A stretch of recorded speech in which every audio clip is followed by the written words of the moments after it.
During the stencil preparation, Alex first focuses on the main shapes. In this case, the glasses, nose, mouth. Try not to go overboard with the line work of every little shape to avoid a busy and hard-to-read stencil.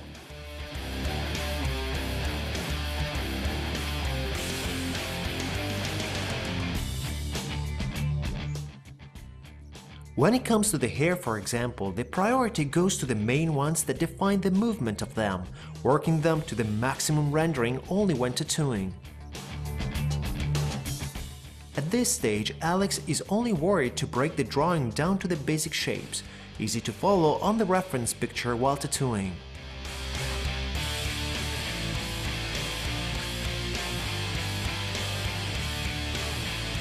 He then roughly isolates the light areas. A simple stencil is key because while tattooing you're not distracted from what really matters in the photo reference.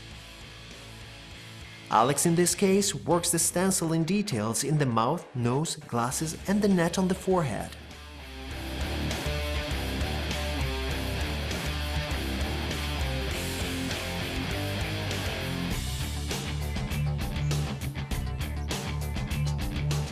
It is very important placing the stencil just right.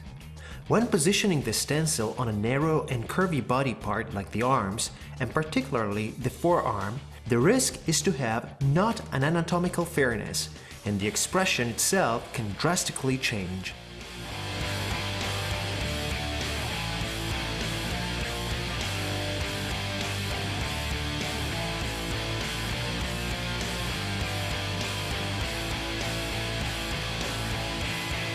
It is very important placing the stencil just right. When positioning the stencil on a narrow and curvy body part like the arms, and particularly the forearm, the risk is to have not an anatomical fairness, and the expression itself can drastically change. If you lean the picture slightly, also you might lose the feel of it. To avoid this, he marks the direction and the tilt of the face to line it with the body. In this case, he uses the upper side of the picture to see the angle and keep it the same.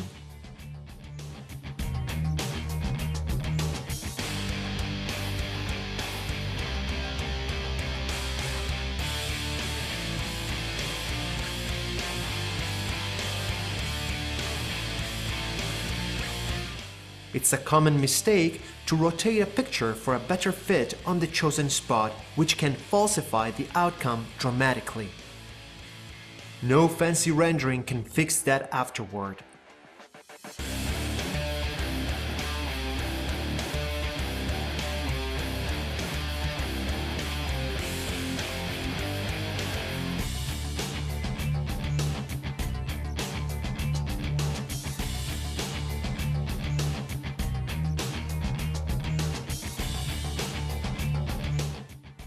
Size choice is key as well.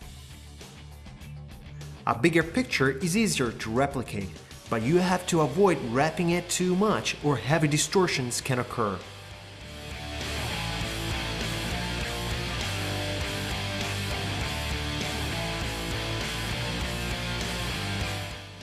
Once again, distortions which no fancy rendering can make up for.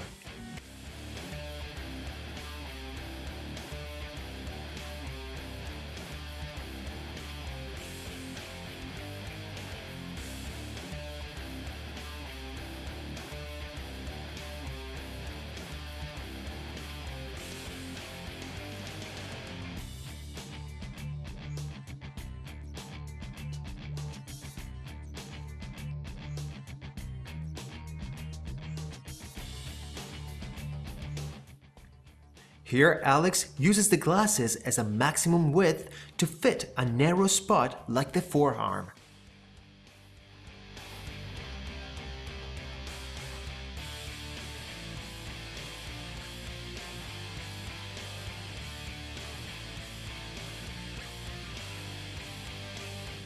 Alex always keeps in front of him while tattooing both the original picture and the copy he drew the stencil lines on. This to be able to follow the exact position on the lines on the face while comparing what exact tone these lines are describing and the intensity of them value. These images should be kept very close to the tattoo artist because moving your eyes too much around is distracting, tiring, and you actually lose details and information while turning your head around too much.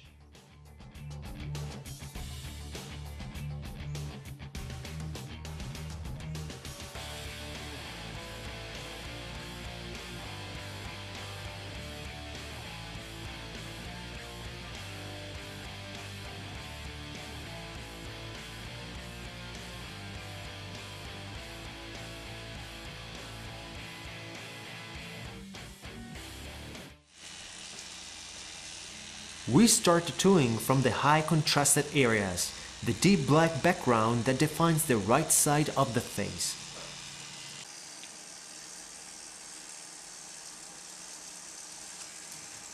He's using a 15 Magnum soft edge, packing the deep black as foundation for the rest of the colors. The Magnum, even if you pack super tight, will give a softer edge on the border of the face.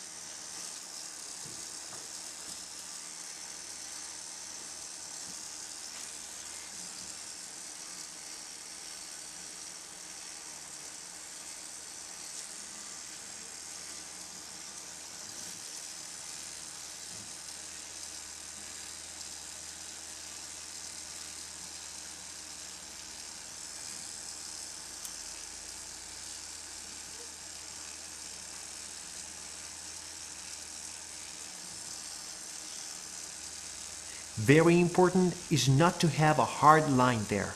Lines sculpt the skin in a way that you cannot hide anymore with any packed color. So if you are aiming at smoothness and flawless transitions, you have to stay away from liner needles at this stage.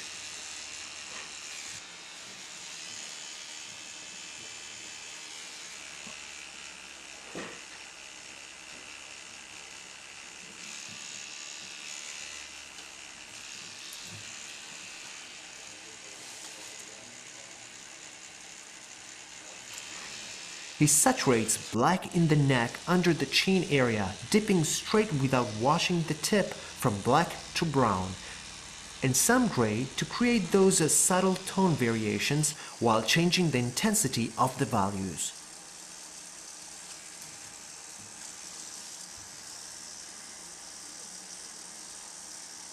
This accentuates the smoothness of the outer unfocused areas.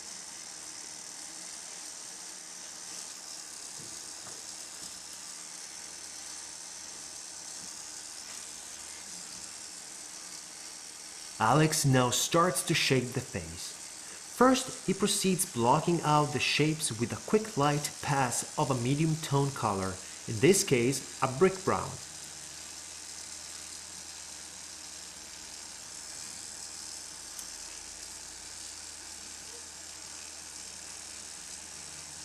Blocking the volumes right away is key because you put down in one quick pass all the information you need without risking to lose the stencil. Plus, this pass is so light that you can then work on the darker tones, having a base to shape them on, without it turning tainted.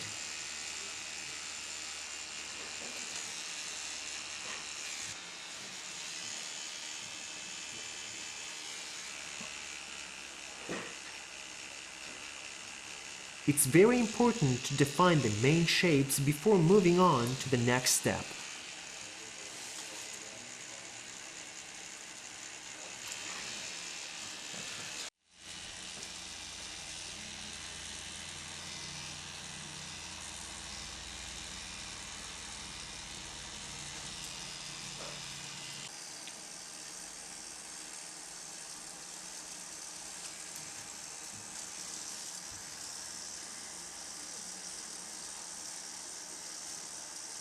Now Alex focuses on the lips, uses a 7 Magnum now, still just scratching or sketching the main shapes with the red similar to the one he will use for them later.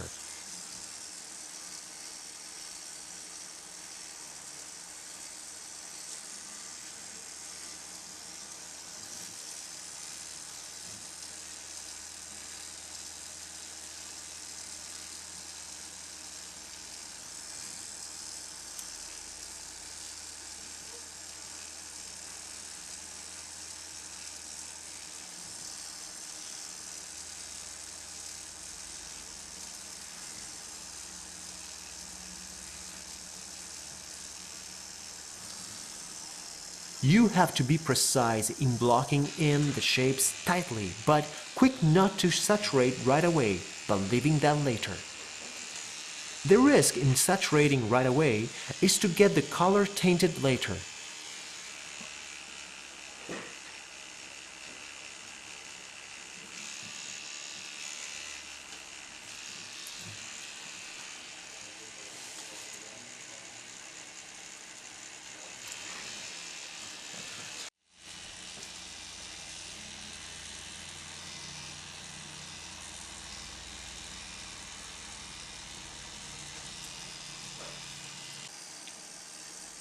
You have to stay clean and true to shape while using Magnum, knowing you won't get an art edge this way.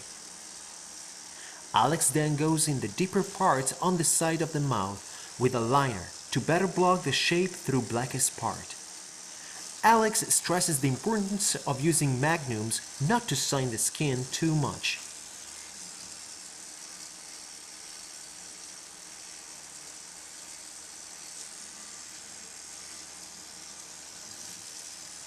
It's about sketching the overall shapes with a magnum, and liner use is limited to the deepest dark crevices, where you know you don't want to pass anymore. You write down basic information which you will base the later work upon.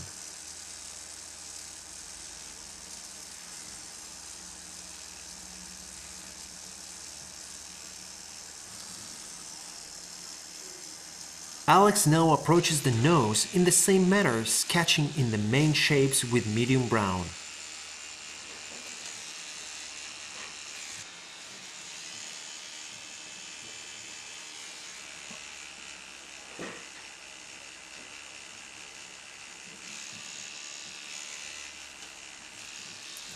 Only for the nostrils, he uses a round shade to block precisely the shape.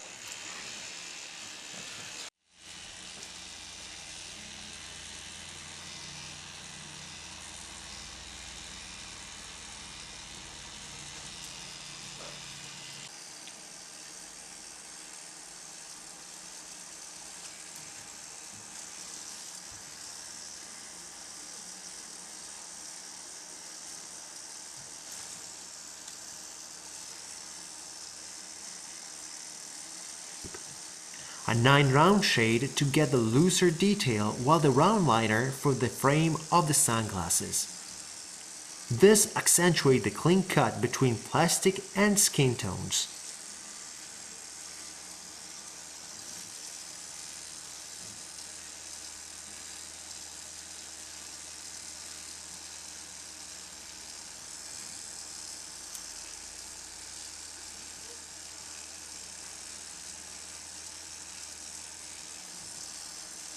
He then keeps working on the glasses, packing black tight on the first pass like under chin neck area with a 15 Magnum.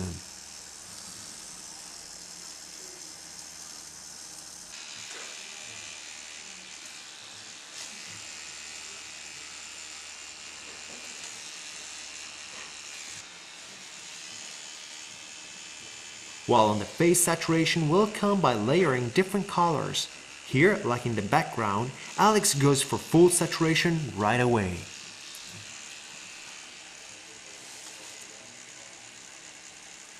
Now he starts working on the net that covers the forehead.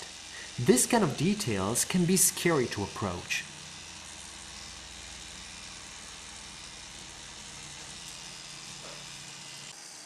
That's why a preliminary study of the picture to clarify how to break down the more technical details is highly recommended.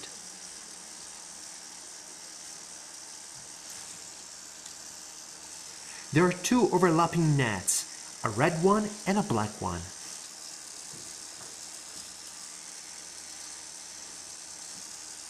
He blocks in the black one before saturating the skin tones because they are not going to cover it anyway, while leaving the red one for later. This last one, in fact, would be affected and lose sharpness by applying the skin tones on top of it.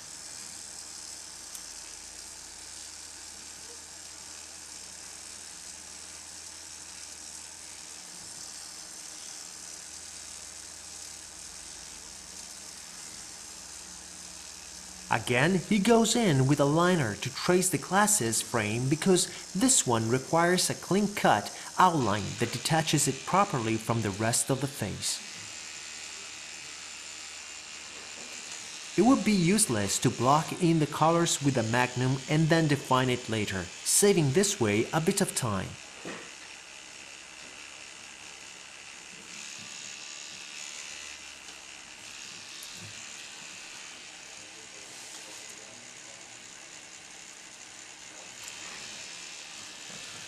Alex then finishes the net on the forehead, marking it strongly, getting it ready for the skin tones.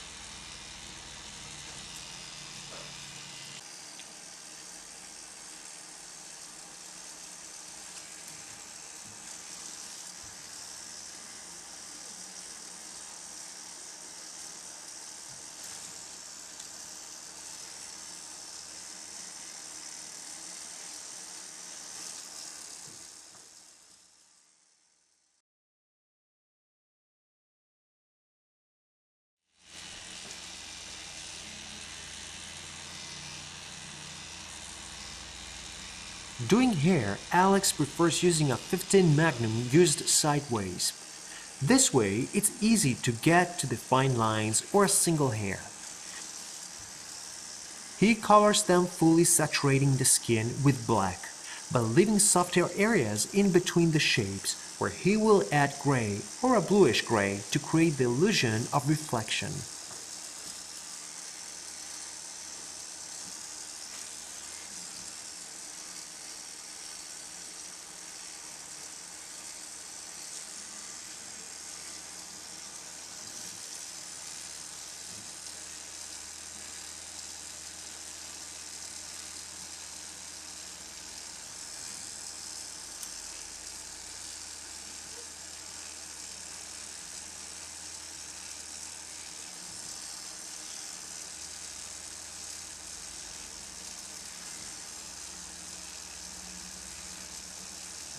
It's easier this way to get a smoother look. If necessary, he goes in later and packs some more darker tones.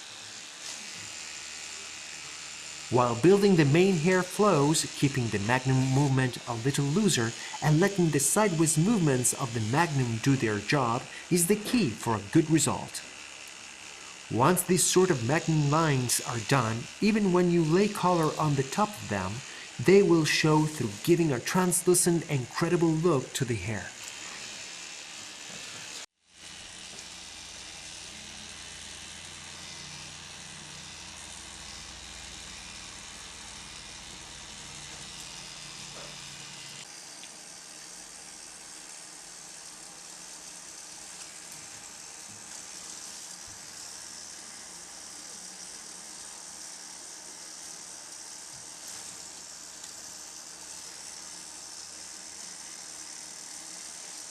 At this point, the foundations for the tattoo are basically done. Alex laid down all the most critical shapes. Now he can wipe without worrying about losing anything.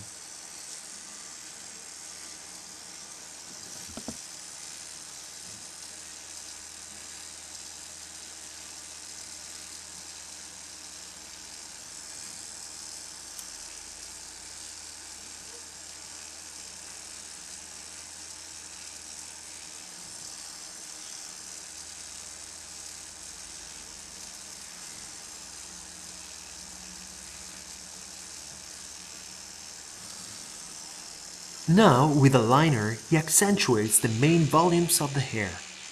He uses a 7 liner 0.30 mm very tight to emphasize the hair movement strategically.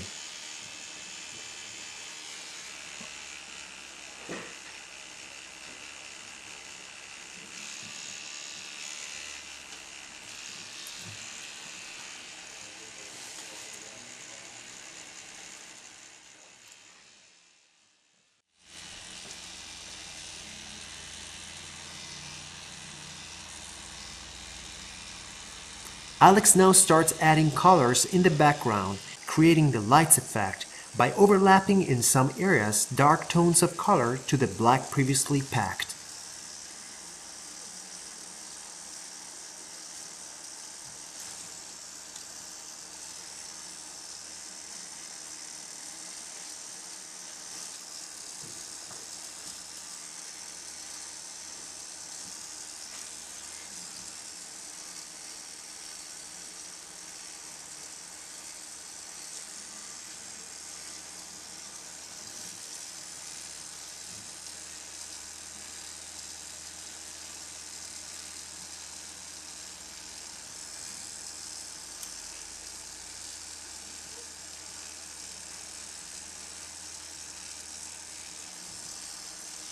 The new tones that come out this way give a very random, unfocused look, helps receding the background and gives depth to the whole thing.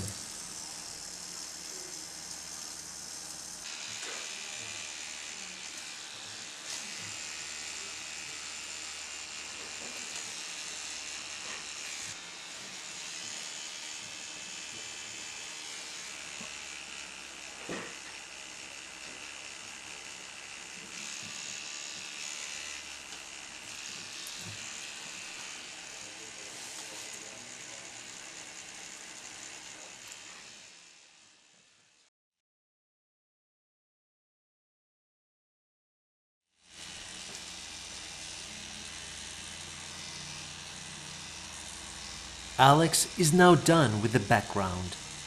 Back to the sunglasses, he defines more the frame with a liner before focusing on filling in the lenses with the magnum.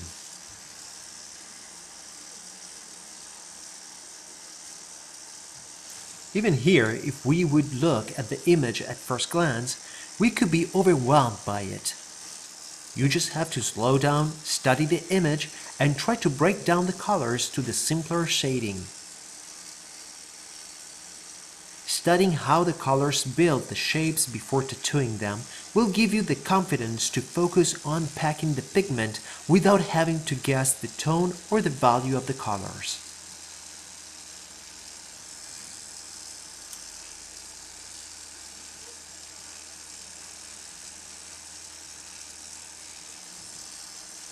Alex now goes in with the turquoise overlapping the black.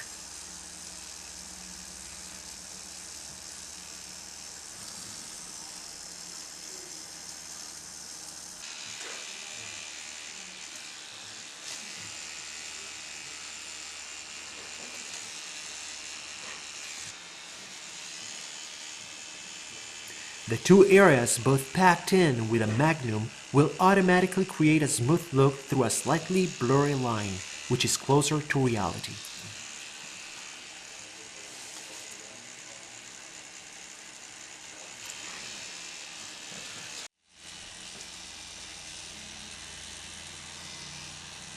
Looking constantly back at the reference, we can see that there are slight hue changes.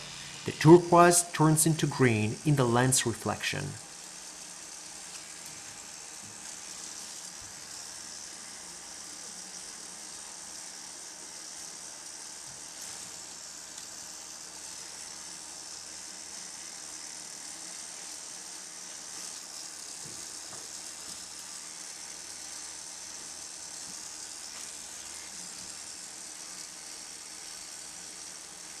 Instead of dipping in straight green with the tip dirty of blue, he now dips in yellow ochre.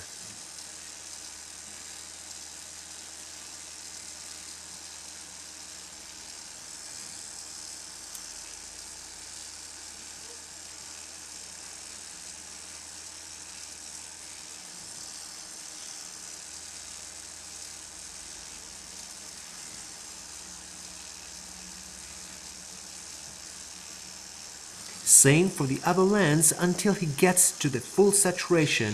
Still with rinsing the tip, Alex goes into the white to get some lighter tones, keeping tone and hue variations very close.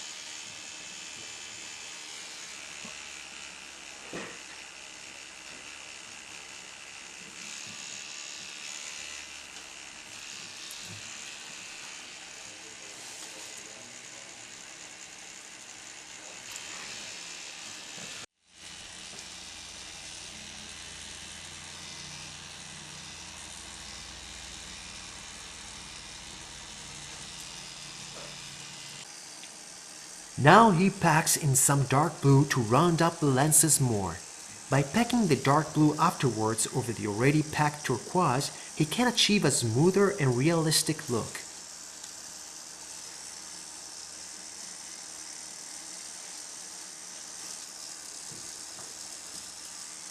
He puts some more blue in the frame as well with the magnum, and then he cleans it up some more along the edges with a liner needle.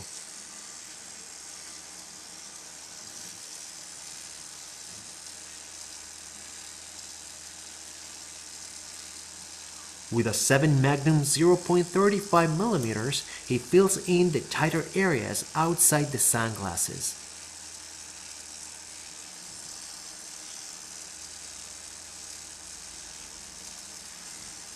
He works quickly some of the net as a see-through the lenses. Very roughly, just an indication.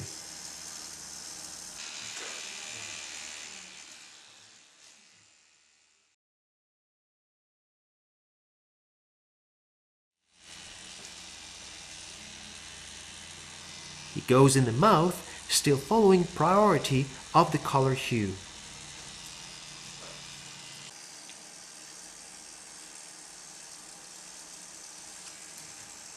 Reds, in this case, have stronger intensity than skin tones. That's why he chooses to do those first.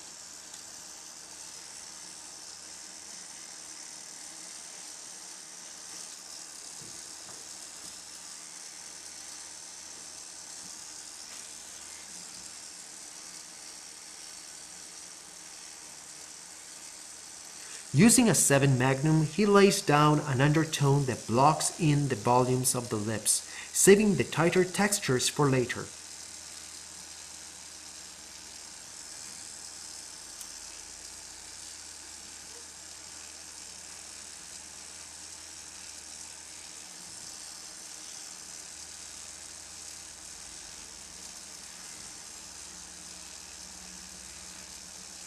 Working with the Magnum sideways, he manages to be tight enough to be anatomically correct, but soft enough to be true to the image. In fact, in human features, there aren't hardly ever superlines, and even if there are some, they look more natural when packed with a Magnum.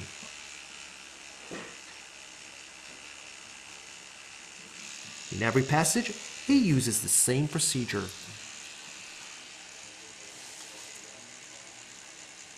A base coat of medium tone which he will darken a bit to accentuate and build volumes, leaving empty skin only for the final highlights.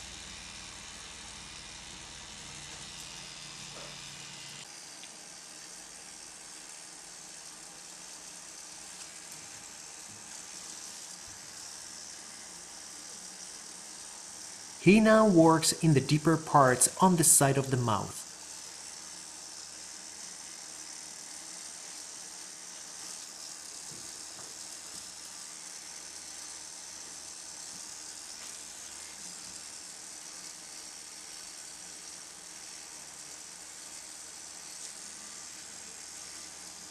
With a round shader, he works in the textures in the lips, isolating the white highlights areas.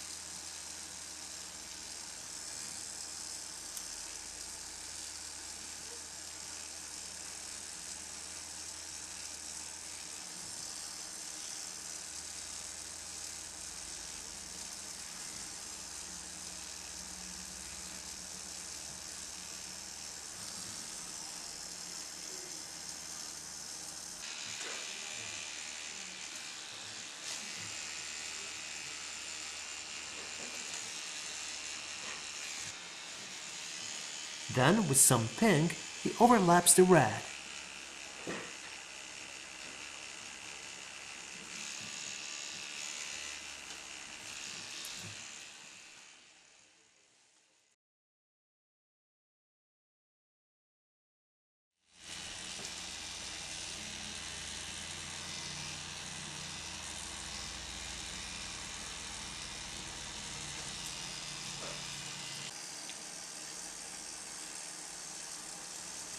Skin tones are the most important part of the portrait. First, he lays down the mid-tones by mixing a flesh tone with some orange and quick dip in a brick brown. This creates a sort of burnt sienna, which gives a perfect warm natural look to the skin.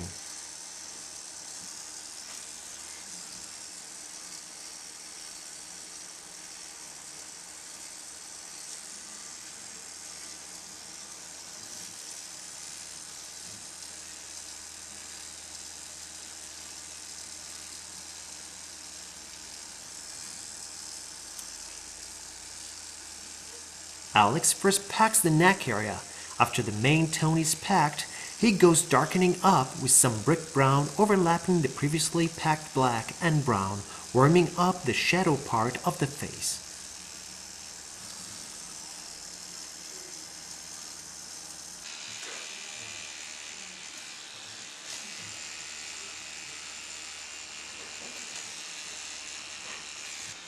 It's key trying to identify the kind of brown that's closer to the picture we are reproducing, whether it's Venetian brown or skin tone or brick red.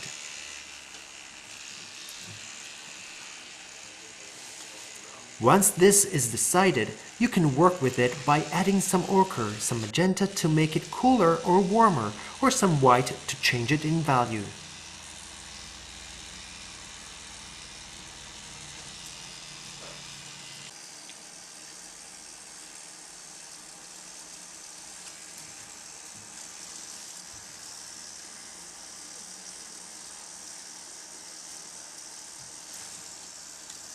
Now he fills in as much as possible, moving fast with a magnum without looking for full saturation right away.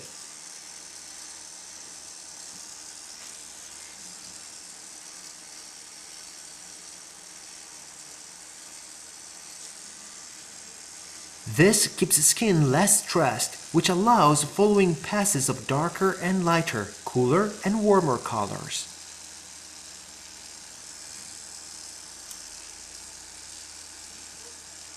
Although in the photo the side of the face is darker, Alex first uses a lighter color combination to better calibrate the dark tones at the later stage, with a smoother outcome.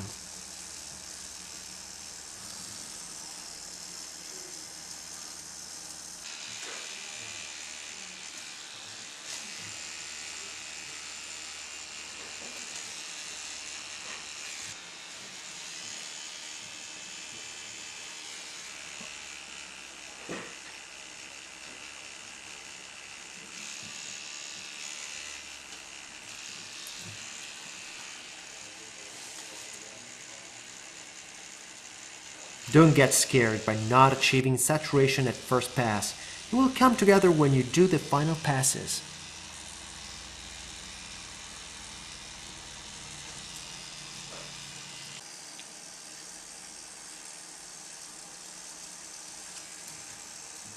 Without cleansing the tube, Alex dips in the dark brown and overlaps this shade over the previous brown pass.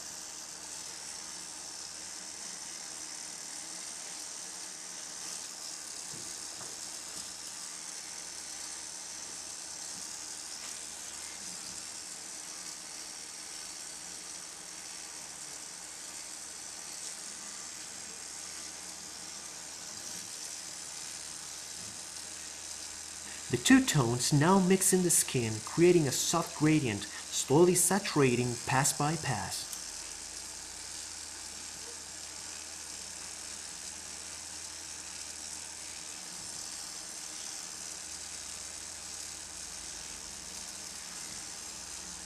He now dips from the dark brown in the black and quickly in some water too, to have the darker skin tone.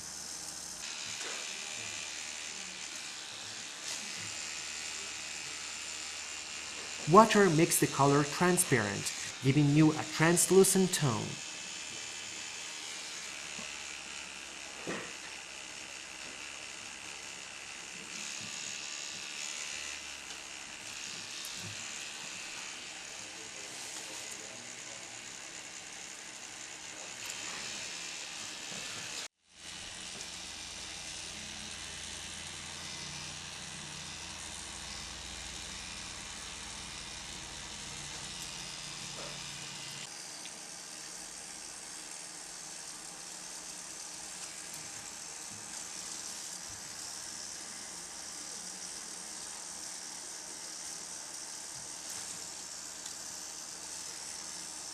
Throughout all this hand machine movements, not to stress too much the areas we are working.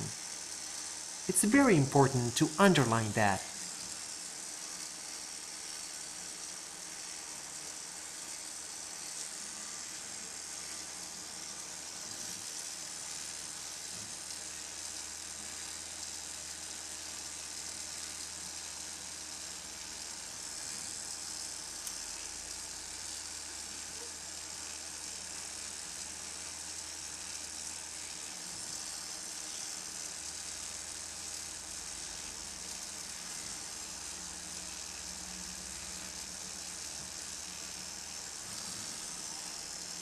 Alex keeps moving to the lighter areas, using as a light skin tone done by adding white and ochre when needed.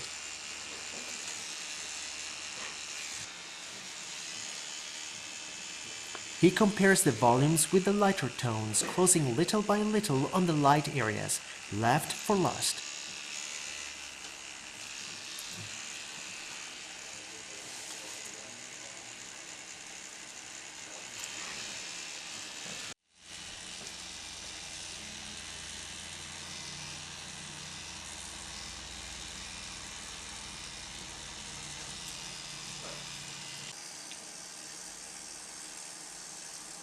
He then overlaps the light skin tones mixed with white and ochre to the previously washed in medium tones.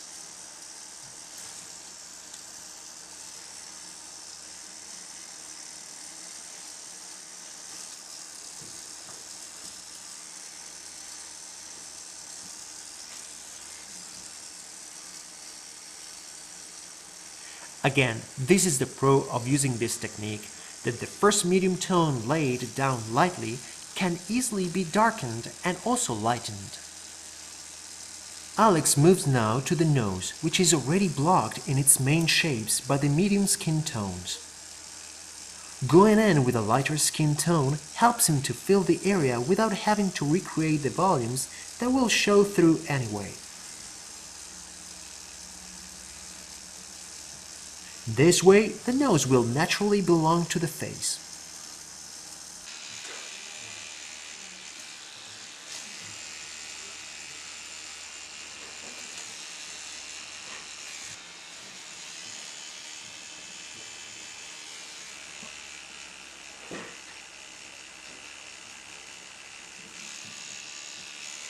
Alex now starts putting down the light colors. Normally starts from the forehead, which is a part usually heavily hit by the light.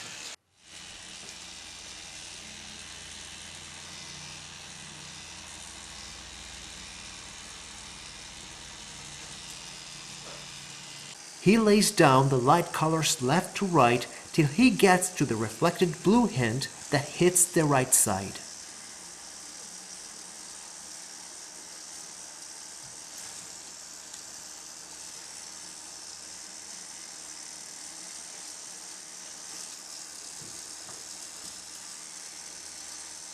In this case, he lays down the lighter skin tones, as if there wasn't any blue, and then washes in the reflected color, diluting the blue to create a smoother, less invasive and plastic result.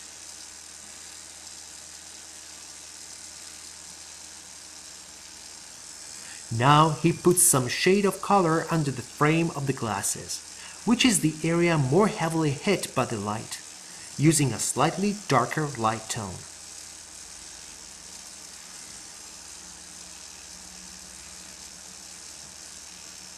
Some darker brick brown on the shadow part of the nose and some dark brown along the main line.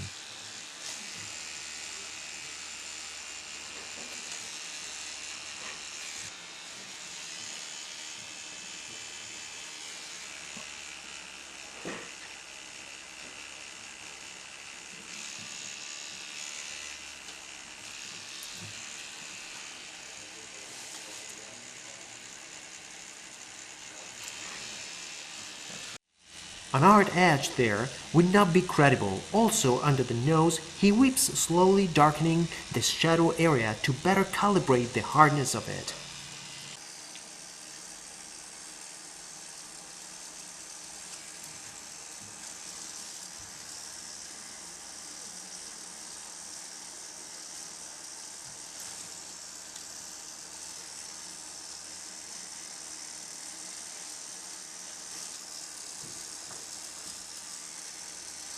Overlapping the light tones, the structure of the face starts emerging.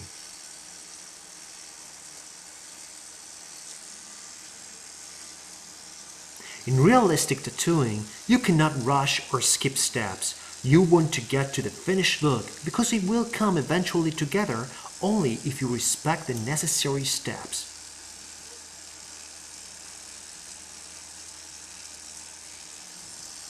Every layer you add to the color range will add to the realism of the skin tones.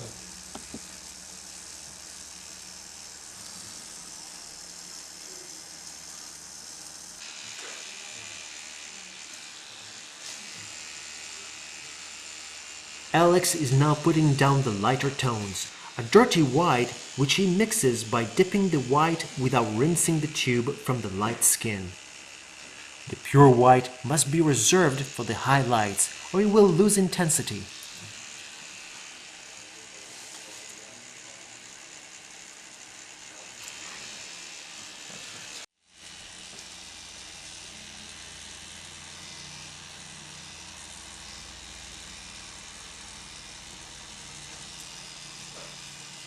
Then he goes back and darken up this light pass without worrying about getting it dirty by washing it down with water a bit. This way you'll protect the dirty white while getting a smoother gradient.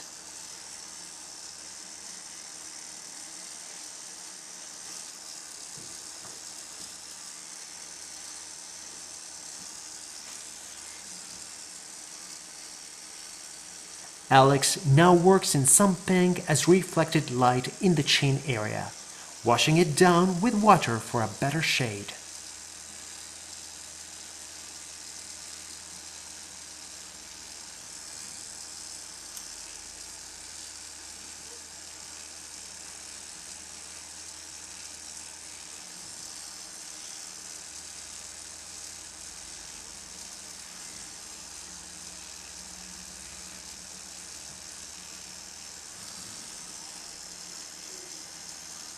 By looking at the picture, Alex notices he needs more roundness to the face, which achieves by packing some dark brown mixed with a grayish blue and some water.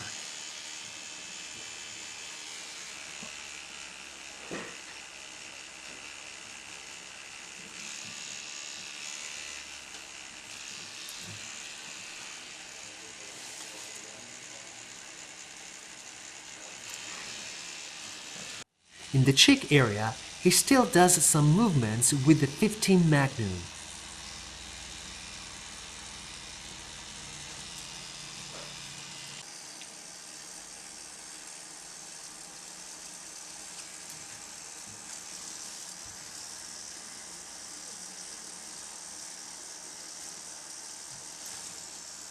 Once the skin tones are down, Alex blocks in the red part of the net just following the shape on the reference picture.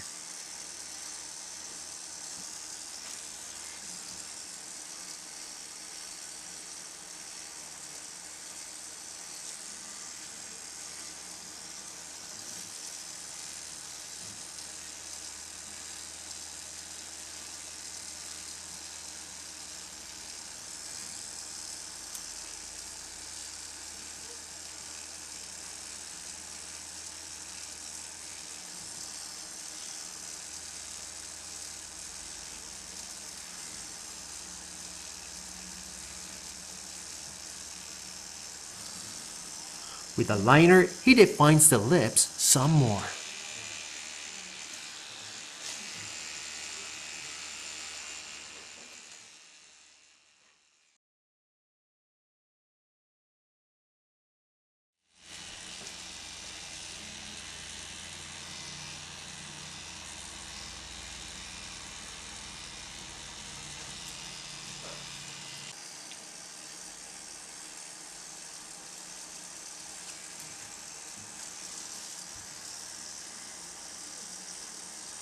Alex now puts in the bright colors in the background, big open masses, balanced unfocusedness achieved by overlapping random circles.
He also fills in the spots left open in the hair.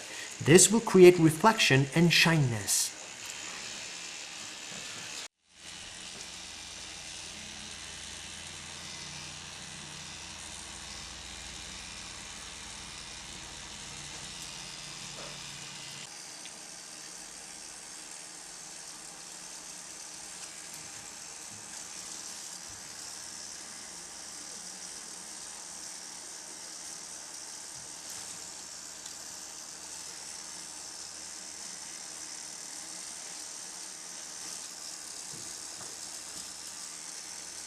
Using sideways the magnum, he applies white to the light spots in the background that will mix with the undercolors, giving more brightness without interfering with the actual highlights.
He now puts white highlights, again with the magnum, again not pure, in the shades. This purity of the white will announce the final white highlights, which he will put in with a liner instead for maximum intensity.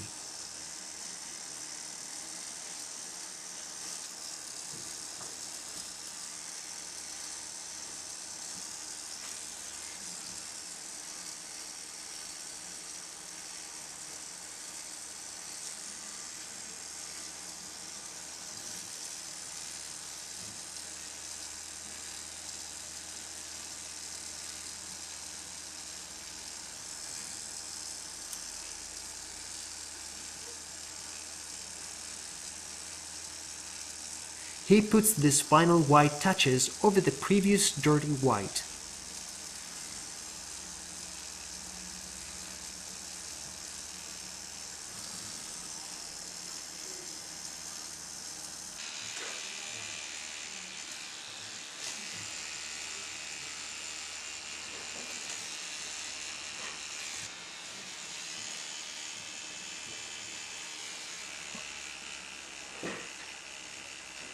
The same thing on the lips.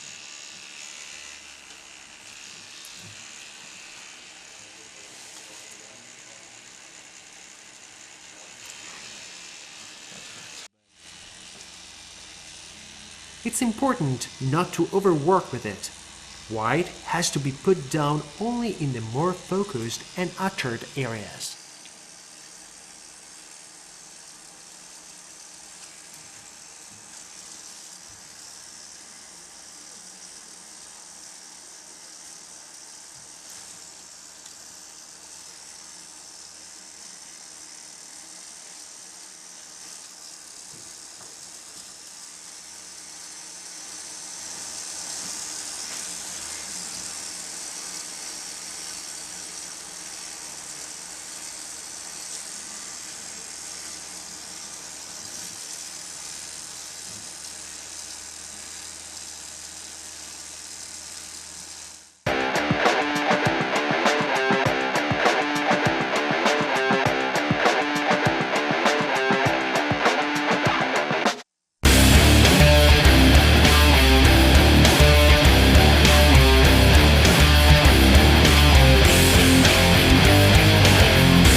Alex starts with the eyelashes. You have to be extremely precise following the line drawing but shading with the liner with an outward motion, marking it stronger at the base and thin at the end.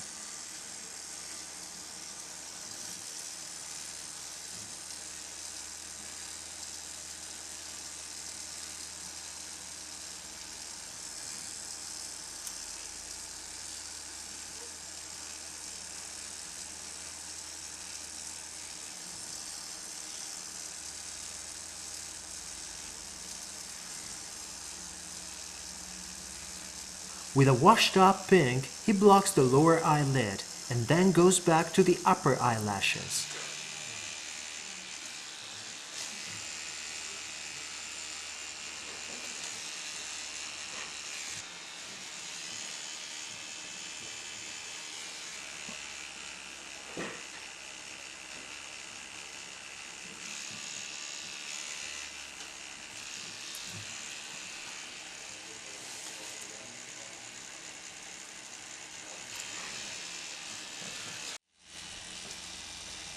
It's very important to stress the curvedness of the lashes.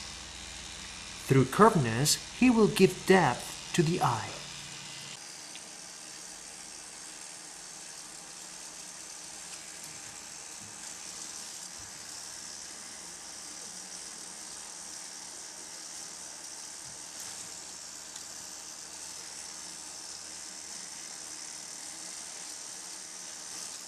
You have to lightly block the correct shapes of the main areas like this iris, the pupil, the shadow of the lashes on the pupil.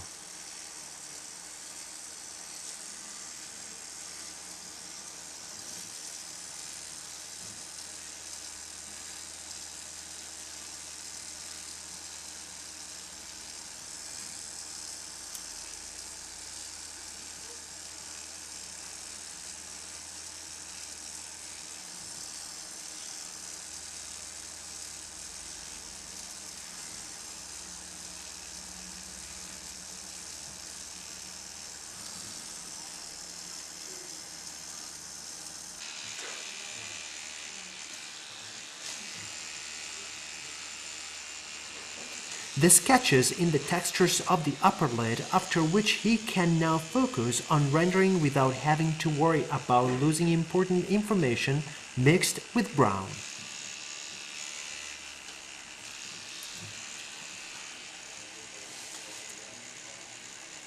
With some black, he starts blocking the shape of the eyelids to create the makeup, but also the actual shape of the eyeball.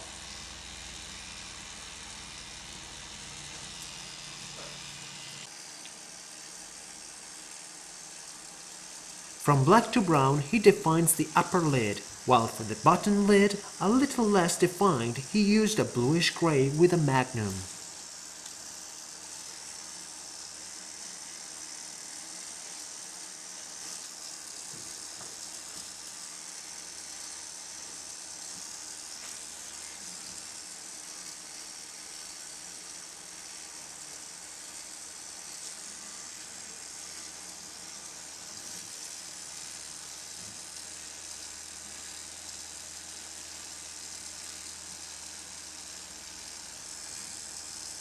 Staying purposely rough to achieve unfocusedness.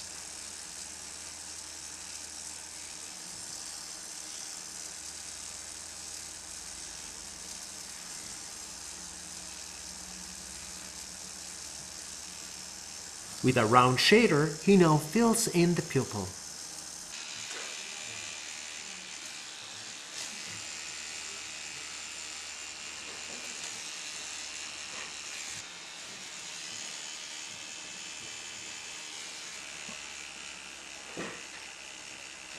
With the same needle, he defines the outside shape of the iris.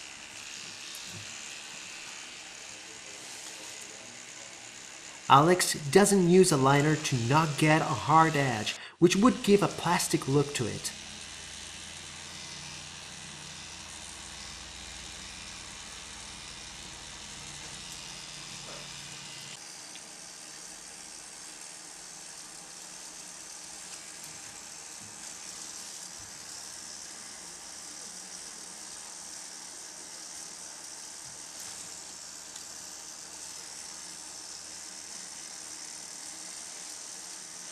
He then shades in with the same round shader to create the base for the transparent texture in the iris.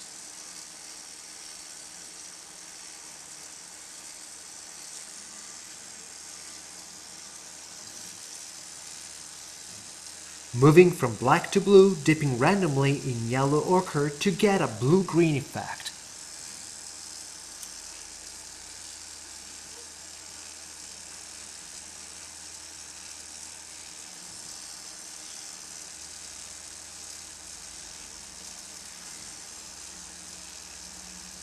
With a 9 Magnum, Alex fills in the more shaded parts of the iris.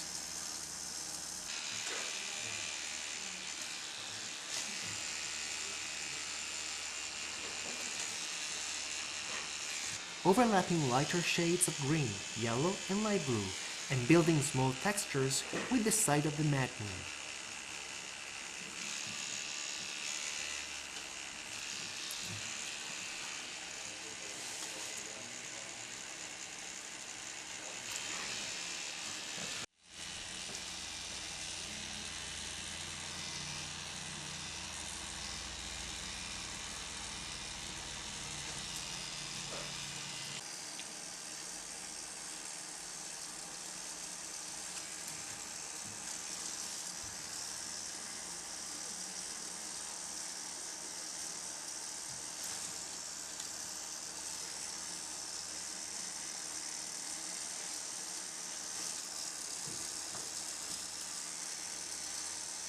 Some overlapping happens on the upper eyelid, using some skin tones mixed with warmer colors to create more three-dimensional effect.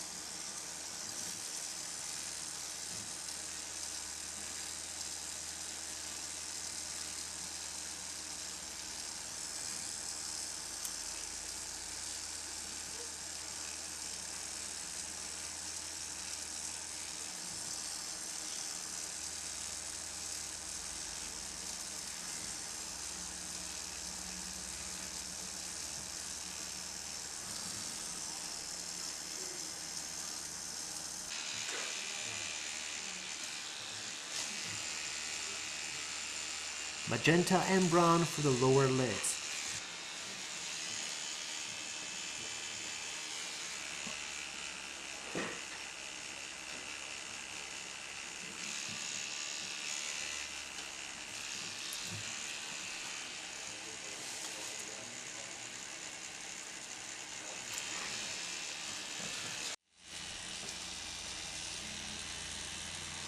Mixing in some light blue, he gives some reflections to the skin.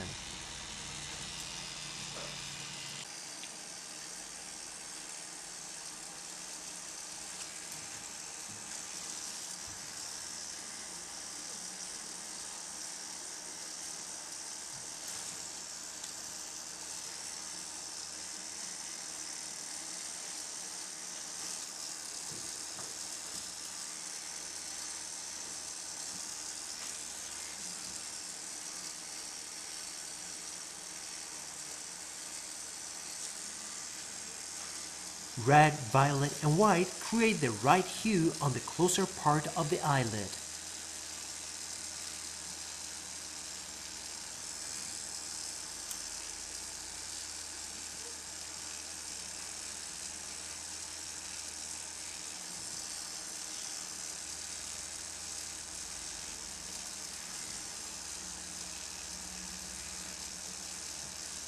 Instead, for the eyeball, Alex uses a grayish blue to get some roundness.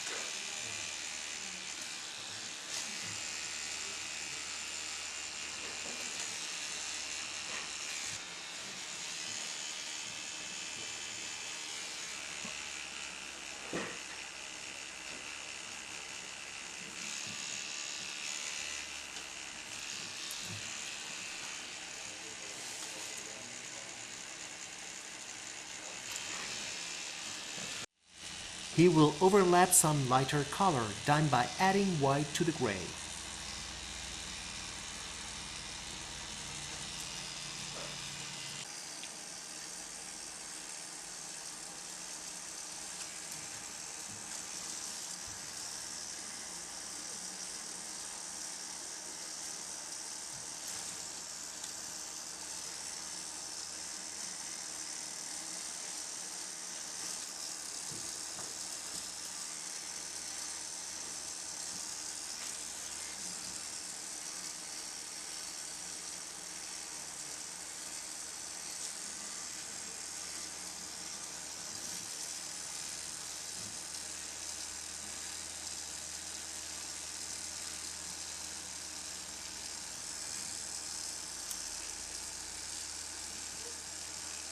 Alex builds more definition with magenta in the sides of the eyes. Alex builds more definition with magenta in the sides of the eyes.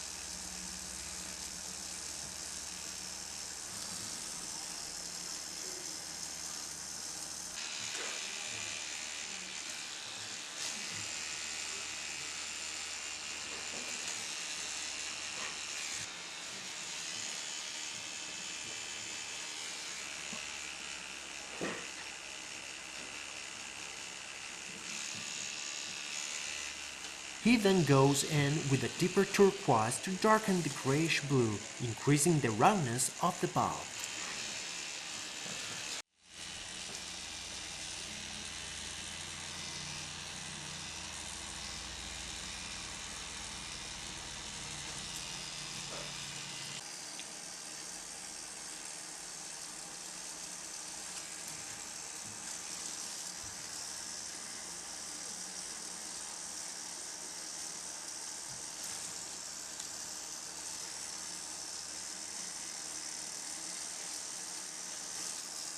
Some violet lavender to warm the area, blocking the eyelashes with a very thin needle to do some sharpened texture.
More overlapping in the iris.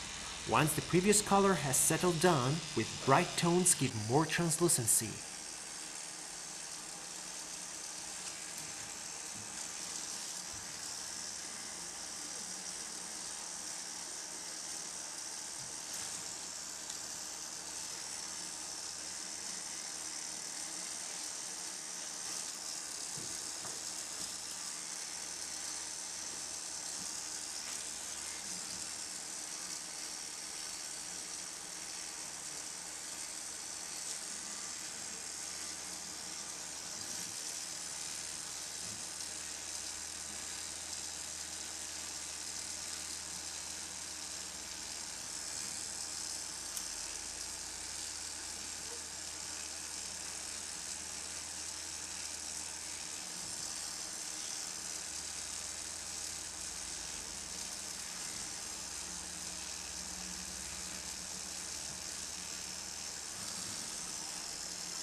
With some pink overlaid in the magenta texture.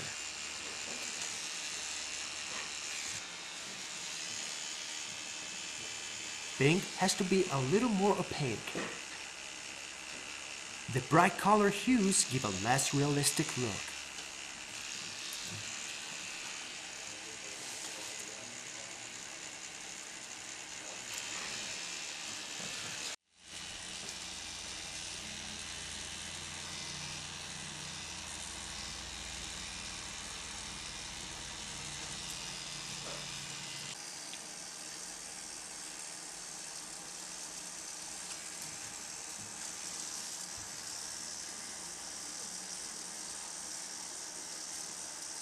The white parts are key.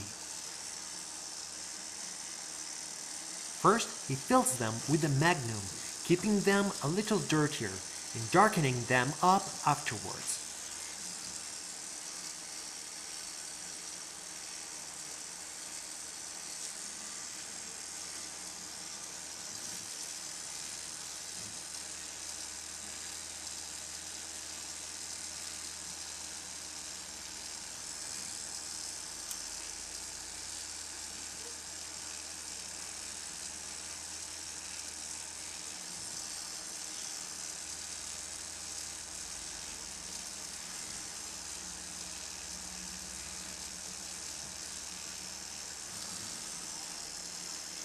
Some more light skin tones on the outside.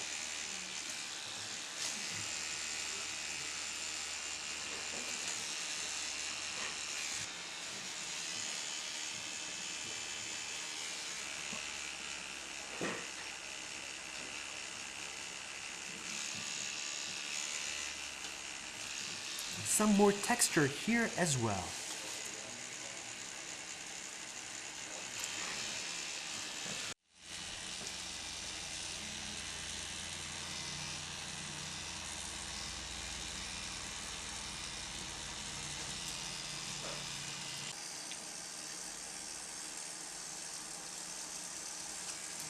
With a liner, Alex puts the pure white in the iris.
Final thin highlight on the side of the bulb to get a translucent look.